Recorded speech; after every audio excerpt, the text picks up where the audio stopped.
नमस्कार दोस्तों, आप सभी का स्वागत है हमारे YouTube चैनल शक्ति ज्ञान में। दोस्तों 2024 में सावन का महीना कब है और कितने सोमवार पढ़ेंगे, सावन की समाप्ति कब है तथा रक्षाबंधन कब है और व्रत का पालन कैसे करें, व्रत में कौन सी चीजें नहीं खानी चाहिए और एक ऐसा उपाय हम इस वीडियो में बताएंगे जिससे आपकी भोले बाबा की कृपा से 7 जन्मों की परेशानी भी दूर हो जाएगी। जानिए सब कुछ इस वीडियो में। सबसे पहले सुंदर सी इस वीडियो को लाइक करके कमेंट में लिख दें हर हर महादेव, ओम नमः शिवाय। दोस्तों सावन का महीना शिव भक्तों के लिए प्यार की सौगात लेकर आया है। यही वह महीना है जिसे हम प्यार का महीना भी कहते हैं। पक्षियों की चहचहाहट मधुर संगीत में बदल जाती है, वर्षा ऋतु का आगमन होता है, प्रकृति जगमगन हो जाती है, खूबसूरत शब्दों में आपस में बातें करती हैं। साथ ही साथ शिव भक्त बड़े जोरों शोरों के साथ सावन के महीने का बड़ी ही बेसब्री से इंतजार करते हैं। सावन में भगवान शिव धरती पर आकर अपने हर भक्त के घर में वास करते हैं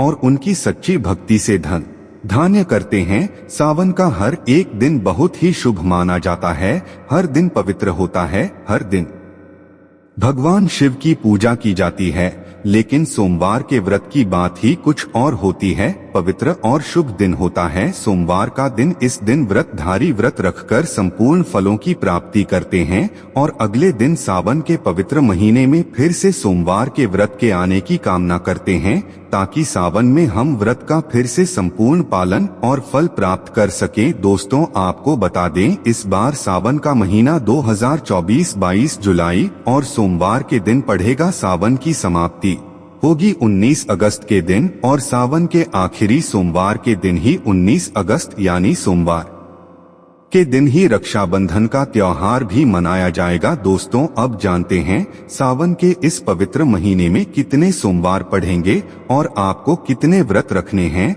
आइए जानते हैं। सावन मास का पहला दिन 22 जुलाई दिन सोमवार है। पहले ही दिन सावन में सोमवार पढ़ने से 4 चांद लग गए हैं। सावन का दूसरा सोमवार व्रत 29 जुलाई दिन सोमवार है। तीसरा सोमवार व्रत 5 अगस्त, सावन का पवित्र चौथा व्रत 12 अगस्त के दिन पढ़ेगा और 19 अगस्त को 5वां सोमवार है। दोस्तों ऐसे में कुल मिलाकर 5 सोमवार पढ़ेंगे और अंत में 19 अगस्त यानी सोमवार के दिन सावन समाप्त हो जाएंगे। दोस्तों ऐसे में हम जानते हैं सावन के इस पवित्र महीने में कौन सी गलती नहीं करनी चाहिए जिससे कि शिव जी नाराज ना हो। और सावन व्रत में यह फल तो कभी मत खाना, नहीं तो भगवान भोले बाबा आपसे क्रोधित हो सकते हैं, आपका व्रत टूट सकता है।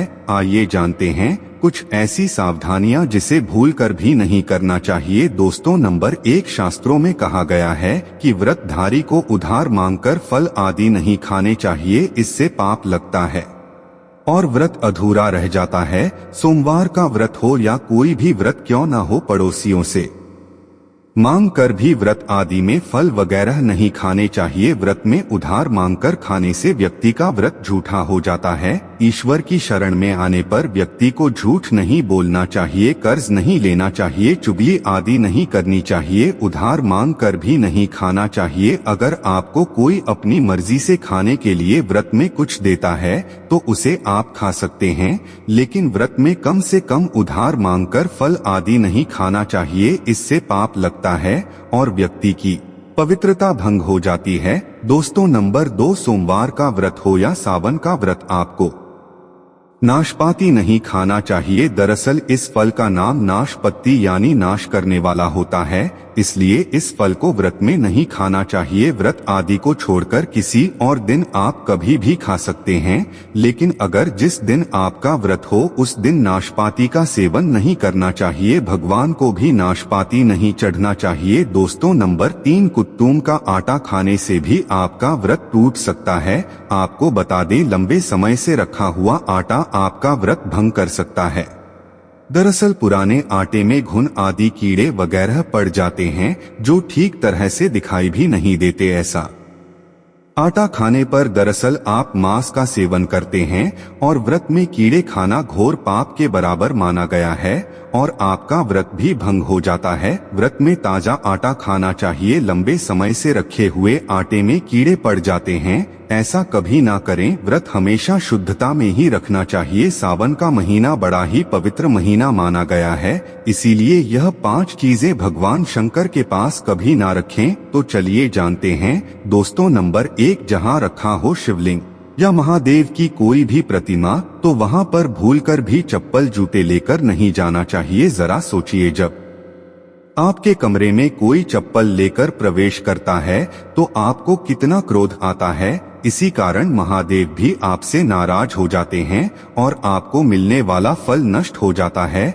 ऐसे में मंदिर में नंगे पांव ही प्रवेश करना चाहिए, क्योंकि चमड़े की चप्पल हमेशा अशुद्ध रहती है। इससे देव शक्ति नाराज होती है। दोस्तों नंबर 2, अक्सर महिलाओं को मासिक धर्म कहा जाता है और वो बिना किसी को बताए पूजा पाठ कर लेती है, जो कि शास्त्रों में वर्जित माना गया है। इस समय महिलाओं को जानकर भी अनजान नहीं बनना चाहिए। अगर आपको मासिक पीड़ा है तो घर के बने मंदिर में या बाहर बने मंदिर में कभी प्रवेश नहीं करना चाहिए। इससे देव शक्तियां नाराज होकर आपसे क्रोधित हो सकती है। ऐसे समय में शिवलिंग को छूना घोर पाप के बराबर माना गया है। जरा सोचिए, ऐसी अवस्था में जब महिला को बुरा लगता है तो ईश्वर को कितना बुरा लगेगा। इसीलिए महिलाओं को ऐसी अवस्था में मंदिर, यात्रा, घर में पूजा पाठ, भगवान की प्रतिमा को छूना या तुलसी में पानी भी नहीं डालना चाहिए। तुलसी का पौधा भी सूख जाता है। जब देव शक्तियां नाराज होती है तो लाजमी है कि घर में कंगाली और गरीबी, लड़ाई झगड़े होने लगते हैं। ऐसा कभी मत करना। दोस्तों नंबर 3, शास्त्रों में बताया गया है कि जहाँ होता है शिवलिंग तो वहाँ पर सभी शक्तियाँ सक्रिय रहती हैं। अगर घर में होता है शिवलिंग तो वह व्यक्ति महादेव की कृपा सदैव पा लेता है। वास्तुशास्त्र के अनुसार शिवलिंग से हर वक्त ऊर्जा का संचार होता रहता है, इसीलिए शिवलिंग पर जलधारा हमेशा होनी चाहिए, जो ऊर्जा को शांत रखता है। कुछ लोग अपने घर में शिवलिंग तो रख लेते हैं, लेकिन वह 1 हफ्ते के बाद जल चढ़ाते हैं, जो कि बिल्कुल भी अच्छा नहीं माना जाता। अगर आप जल नहीं चढ़ा सकते तो आप अपने घर में शिवलिंग स्थापित कभी ना करें, जो कि गरुड़ पुराण में बताया गया है। इससे उल्टा घर में विनाश होता है। दोस्तों नंबर 4, शास्त्रों में बताया गया है कि तुलसी और महादेव का बैर माना गया है। इसी कारण तुलसी में शिवलिंग और गणेश की प्रतिमा को नहीं रखा जाता। कई लोग जाने अनजाने में शिवलिंग को तुलसी में रख देते हैं और घर में परेशानियां आना शुरू हो जाती हैं। इससे महाशक्तियां क्रोधित हो जाती है। शिवलिंग पर तुलसी भी नहीं चढ़ना चाहिए। तुलसी में और शिवलिंग में कुछ दूरी होनी चाहिए। दोस्तों नंबर 5, घर का मंदिर या बाहर का मंदिर, किसी भी मंदिर में ऐसे व्यक्ति को प्रवेश नहीं करना चाहिए जिसने स्त्री प्रसंग अर्थात संभोग किया हो या उसने मांस खाया हो। अगर आप शारीरिक रूप से गंदे हैं तो मंदिर के आसपास भी नहीं जाना चाहिए। घर के बने मंदिर में कोई कपड़ा आदि डाल देना चाहिए। जरा आप ही सोचिए, क्या आप मांस खाकर या स्त्री के साथ शारीरिक संबंध बनाकर भगवान के पास जाएंगे और क्या वह आपसे प्रसन्न होंगे? बिल्कुल भी नहीं। वह आपसे क्रोधित हो सकते हैं और आपसे नाराज हो जाएंगे। शास्त्रों में इसे घोर पाप माना गया है। इससे व्यक्ति नरक में जाता है। ऐसा दुष्ट स्वभाव मनुष्य की बर्बादी का कारण माना गया है। ऐसा ना करें। ईश्वर के सामने हमेशा नहा धोकर मन पवित्र लेकर ही जाना चाहिए। इससे सभी शक्तियां आपसे प्रसन्न रहती हैं। दोस्तों सावन के महीने में महादेव को ऐसे बेलपत्र कभी मत चढ़ना, बहुत ही अशुभ माना जाता है। दोस्तों पौराणिक मान्यताओं के अनुसार बेलपत्र चढ़ने से शिव जी का मस्तक शीतल रहता है। बेलपत्र से भगवान शिव की पूजा करने से दरिद्रता दूर होती है और व्यक्ति सौभाग्यशाली बनता है। इससे हनुमान जी भी प्रसन्न होते हैं, क्योंकि वे शिव के ही अवतार हैं और इस बात को शायद ही कोई जानता हो। दोस्तों पहले आप यह जानें कि बेलपत्र का उपयोग और इसके लाभ कैसे मिलते हैं। दोस्तों नंबर 1, तीनों लोकों में जितने तीर्थ स्थल प्रसिद्ध हैं वे सभी तीर्थ स्थल बेलपत्र के मूल भाग में स्थित माने जाते हैं। इस बात को शायद ही कोई जानता हो। दोस्तों नंबर 2, यदि बेल का वृक्ष घर के बीचों बीच या पूर्व दिशा में लगा हो तो घर में धन धान्य की कोई भी कमी नहीं रहती और परिजन खुशहाल रहते हैं। दोस्तों नंबर 3, जो व्यक्ति बेल के वृक्ष के मूल भाग की गंध पुष्प आदि से पूजा अर्चना करता है उसे मृत्यु के पश्चात शिवलोक की प्राप्ति होती है। दोस्तों अब जानते हैं बेलपत्र से जुड़ी कुछ खास बातें। चतुर्थी, अष्टमी, नवमी, चतुर्दशी और अमावस्या तिथियों को संक्रांति के समय और सोमवार को बेलपत्र नहीं तोड़ना चाहिए। पूजा से एक दिन पूर्व ही बेलपत्र तोड़कर रख लें। दोस्तों आपको बता दें बेलपत्र कभी अशुद्ध नहीं होते। यदि आपको पूजा के लिए नया बेलपत्र नहीं मिल रहे हैं तो आप किसी दूसरे के चढ़ाए हुए बेलपत्र को स्वच्छ जल से धोकर भगवान शिव को अर्पित कर सकते हैं। दोस्तों बेलपत्र में 3 पत्तियां होनी चाहिए। कटी फटी पत्तियों का बेलपत्र भगवान शिव को अर्पित गलती से भी मत करना। कटी फटी पत्तियों को अर्पित करने से शिव का अपमान माना जाता है और बेलपत्र का भी इसलिए। बेलपत्र की पत्तियां एकदम साफ होनी चाहिए। दोस्तों सावन के इस पवित्र महीने में अगर जिस को 5 संकेत मिल जाए तो इससे यह पता चलता है कि महादेव आपकी भक्ति से बहुत प्रसन्न है और आपको धनी होने से कोई भी नहीं रोक सकता। तो चलिए जानते हैं। दोस्तों नंबर 1, बैल का दरवाजे पर आना। नंदी महाराज भगवान भोलेनाथ के वाहन हैं। नंदी को भगवान शिव का द्वारपाल भी कहा गया है। नंदी महाराज को बुद्धि और ज्ञान का प्रतीक माना गया है। शिव के मंदिर के बाहर हमेशा नंदी महाराज विराजित रहते हैं, लेकिन अगर सावन के इस पवित्र महीने में अचानक से नंदी महाराज आपके दरवाजे पर आ जाएं और घर की चौखट को सींग मारने लगे तब आपको समझ लेना चाहिए कि भगवान शिव आपके घर में आने वाले हैं, जो कि यह एक उनके आने का संकेत है। भगवान शिव आपकी भक्ति से बहुत प्रसन्न है और आपके घर में खुशियां आने वाली हैं। आपको धनी होने से कोई नहीं रोक सकता, लेकिन याद रहे नंदी महाराज को तिलक लगाकर मीठा भोग जरूर खिलाएं। दोस्तों नंबर 2, सावन के पवित्र महीने में अचानक से आपके सपनों में अगर शिवलिंग दिखाई दे जाए अर्थात भगवान शिव दिखाई दे जाए तो इसे आपको यह समझना चाहिए कि अब आपके जीवन से परेशानियों का अंत जल्दी हो जाएगा। भगवान शिव आपकी सच्ची आराधना भक्ति से बहुत खुश है और वह आपके घर में आने वाले हैं। ऐसे में याद रहे शिव की भक्ति में कोई भी कमी नहीं आनी चाहिए। घर को गंदा मत रखना क्योंकि आपके घर में भगवान शिव आने वाले हैं। दोस्तों नंबर 3, शास्त्रों के अनुसार माना गया है कि नीलकंठ भगवान शिव का प्रतीक है। अगर आपके घर में सावन के महीने में नीलकंठ छत पर आकर बैठ जाए तो उसे भूलकर भी मत भगाना क्योंकि यह भगवान शिव का प्रतीक माना गया। ऐसे में आपको खुश होना चाहिए क्योंकि भगवान शिव आपकी भक्ति से बहुत खुश है। शास्त्रों में बताया गया है कि नीलकंठ अगर मनुष्य के घर पर आकर बैठ जाए तो साक्षात घर में महाशिव के आने के संकेत माने गए हैं। अब आपके बुरे दिन जाने वाले हैं। कहते हैं श्री राम ने इस पक्षी के दर्शन करने के बाद ही रावण पर विजय प्राप्त की थी। दोस्तों नंबर 4, सावन के पवित्र महीने में अचानक से घर में काला सांप निकल आए तो बहुत ही शुभ माना गया है। इसे बिल्कुल भी ना मारे। भगवान शिव के आने का संकेत है। जिनकी भक्ति से महादेव प्रसन्न होते हैं तब महादेव किसी खास अवसर पर ही अपने दर्शन देते हैं। सावन का महीना बहुत ही पवित्र महीना माना गया है। यही वह महीना है जिसमें भगवान शिव धरती पर आते हैं और उसी घर में अपना वास बना लेते हैं। जो सच्चा भक्त होता हो सपनों में किसी मंदिर में नाग नागिन का जोड़ा देखना बहुत ही शुभ माना गया है। यह घर में शिव के आने के संकेत हैं। अब आपको खुश होने की जरूरत है। दोस्तों नंबर 5, सावन के शुभ अवसर पर सोमवार के दिन डमरू की आवाज, घंटियों की आवाज सुनाई दे जाए तो यह अत्यंत शुभ माना गया है। इसका अर्थ यह है कि भगवान भोलेनाथ आपसे प्रसन्न हैं और जल्दी आपके घर और जीवन में प्रवेश करने वाले हैं, जिससे आपका आर्थिक संकट दूर होकर जीवन में सुख समृद्धि आने वाली है। महादेव आपसे बहुत खुश है। दोस्तों आप जानते हैं सावन के पवित्र समय में मंदिर में घंटी क्यों बजाई जाती है? घंटा क्यों बजाया जाता है?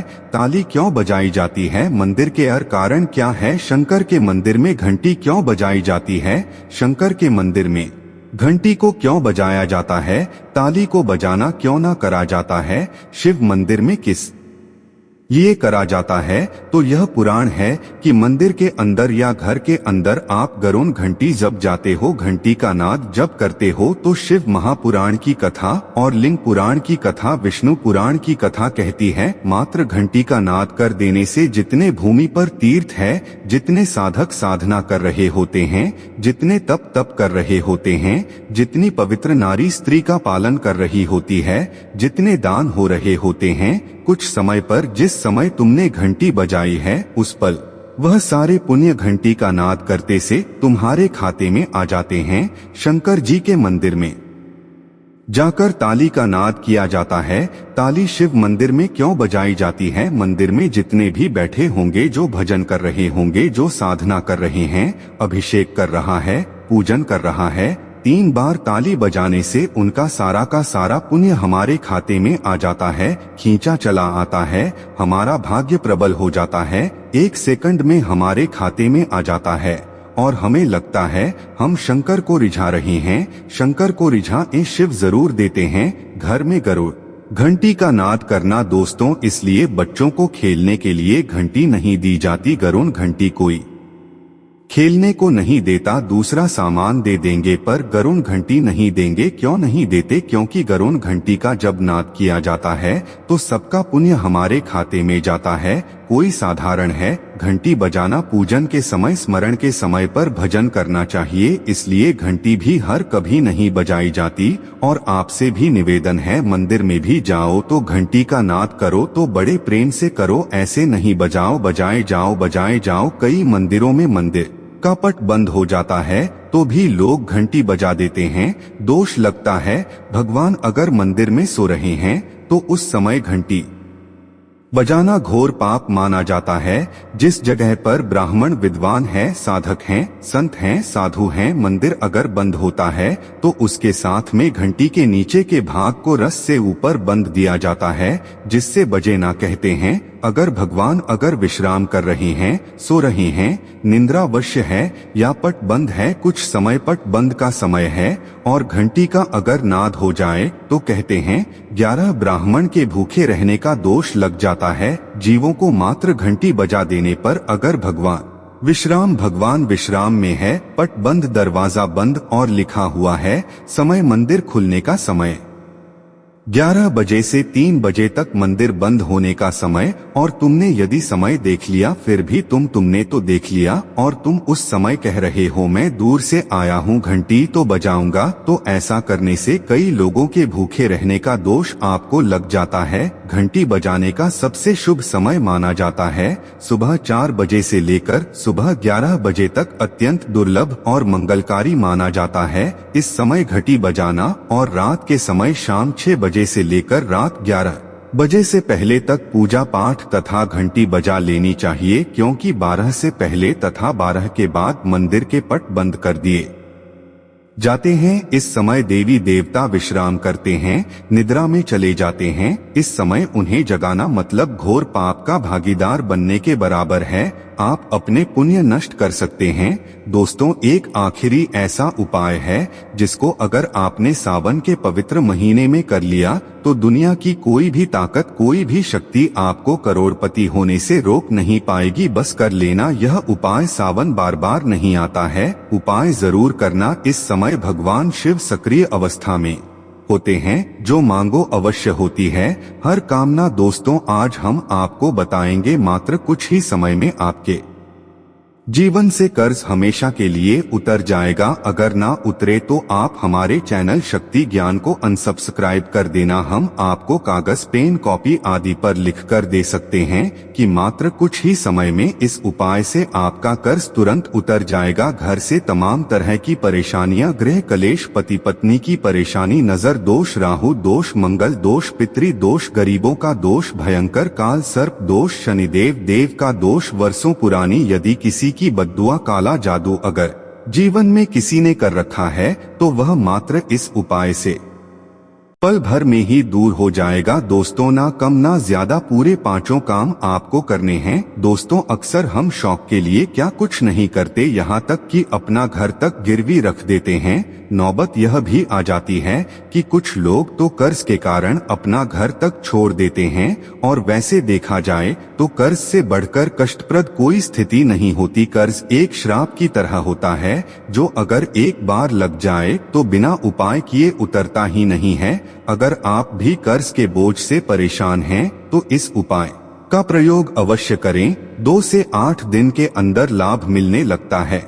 यह बात आपको शायद मजाक लगे, लेकिन मैं आपसे वादा करता हूं कि यह 100% सत्य है। लेकिन इसका लाभ लेने के लिए आपको 5 काम अवश्य करना है, तभी ही कर्ज से मुक्ति मिलेगी। तो चलिए शुरू करती है। सच्चे दिल से कमेंट बॉक्स में लिखें हर हर महादेव, ओम नमः शिवाय। एक लाइक जरूर करें। आज का वीडियो बहुत ही सुंदर है, इसीलिए एक लाइक आप पहले ही कर दें, क्योंकि आप लाइक करना भूल जाते हैं। आपका एक लाइक हमारे लिए बहुत ही कीमती है, बहुत ही प्यारा है। इसीलिए सावन के पवित्र महीने में भगवान शिव के लिए एक लाइक तो बनता है। दोस्तों 5 कामों में सबसे पहला काम है, सबसे पहला उपाय है, पक्षियों को दाना डालने से जिंदगी की बहुत सारी खुशियां मिलती हैं, जिसकी आप कल्पना भी नहीं कर सकते। पक्षी को हर शनिवार मंगलवार दाना डालने से जल्द कर्ज से मुक्ति मिलने लगती है।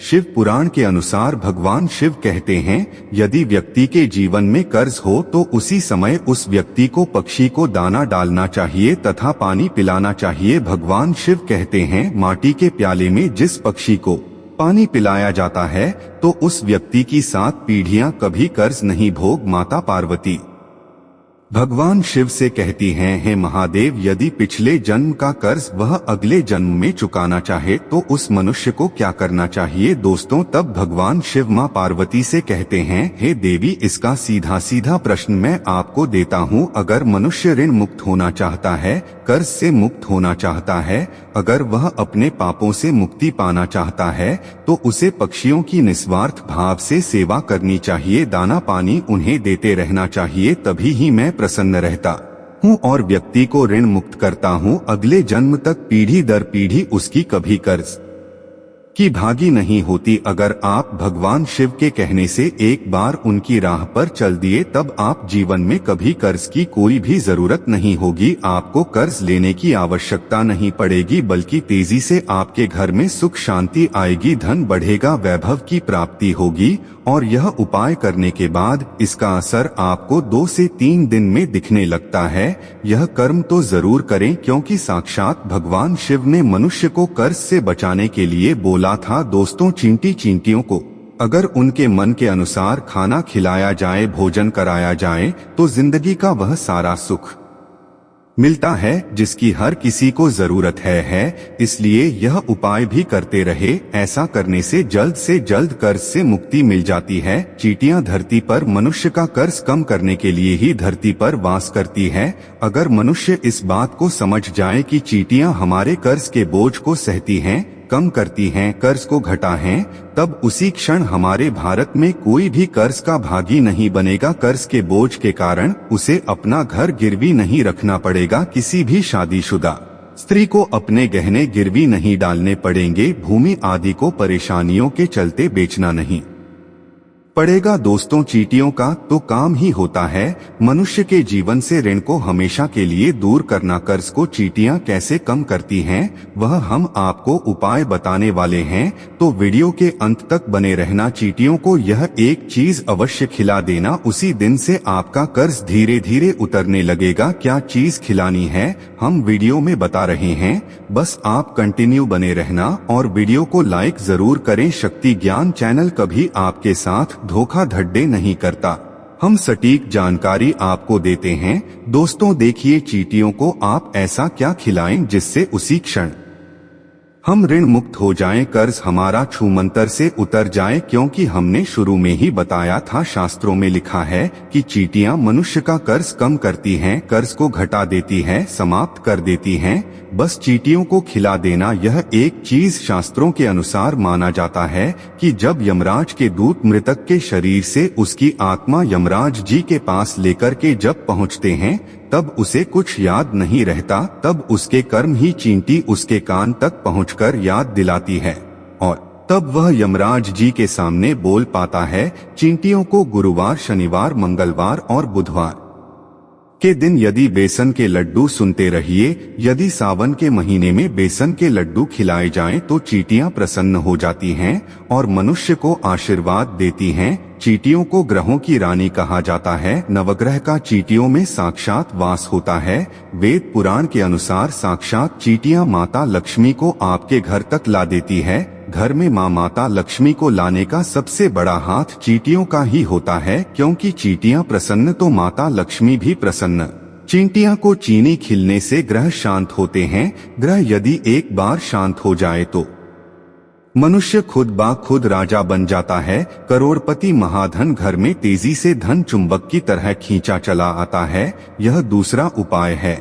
और आपको चींटियों को चीनी या बेसन के लड्डू जरूर खिलते हैं, चूकना मत, भूलना मत। आप चाहे तो मीठे बिस्किट भी चींटियों को आवश्यक पूर्वक खिला सकते हैं। बिस्किट हम भी चींटियों को इस दिन जरूर खिलाते हैं। दोस्तों, नंबर 3, बंदर। सावन के पवित्र महीने में बंदरों को अगर हर मंगलवार मीठा और चना डाला जाए तो जिंदगी कि वो हर मुश्किलें हल हो जाती हैं, जिसकी हर व्यक्ति को जरूरत है। बंदरों को खाना खिलाने से बजरंग बली बहुत ही प्रसन्न हो जाते हैं और आपके सारे कष्ट हर लेते हैं। एक बंदर को मंगलवार के दिन भोजन कराने से 10 हनुमान चालीसा का फल प्राप्त होता है। 10 बंदरों को चना आदि केला खिलाने से 1000 बार हनुमान चालीसा पढ़ने का पुण्य प्राप्त होता है। दोस्तों, सावन में काल भैरव की सवारी। कुत्ते, अगर कुत्तों को मीठे बिस्कुट खिलाए जाए तो कर्ज से मुक्ति तो मिलती ही है, साथ ही साथ घर में लड़ाई झगड़े आदि और नकारात्मक ऊर्जा भी नष्ट हो जाती है। इसीलिए यह उपाय भी करते रहे। भगवान शिव को पशुपतिनाथ यूं ही नहीं कहा जाता, इसीलिए काल भैरव की सवारी कुत्ते को भोजन अवश्य कराएं सावन में। दोस्तों, अब बात करते हैं नंबर 5, गाय। दोस्तों, शायद आप जानते नहीं, गाय में सारे देवी देवताओं का वास होता है और इन्हें इसी कारण गाय माता के नाम से भी जाना जाता है। अगर हम गाय को पहली रोटी खिलाएं तो इसका असर आपको उसी दिन से ही दिखने लगता है और धीरे धीरे हमारे सारे समस्याएं खत्म हो जाती हैं। अगर आपको किसी बात का भय लगता है या फिर कोई चिंता सता रही है तो ऐसे समय में सावन में आपको अपने सर के ऊपर से 7 बार 5 बेसन के लड्डू अपने सर के ऊपर से उतारकर किसी काले गाय को खिला दे। ऐसा करने से आपको कर्ज से तो मुक्ति मिलती ही है, साथ ही साथ हमारे सारे पाप भी मिट जाती है। और दुष्ट तो जरूरी जानकारी, अगर आपको 10 दिन के अंदर कर्ज से मुक्ति पाना है तो सावन में इन 5 उपाय को अवश्य करें, तभी ही कर्ज से मुक्ति मिलेंगे। पशुपतिनाथ के लिए एक लायक तो बनता है।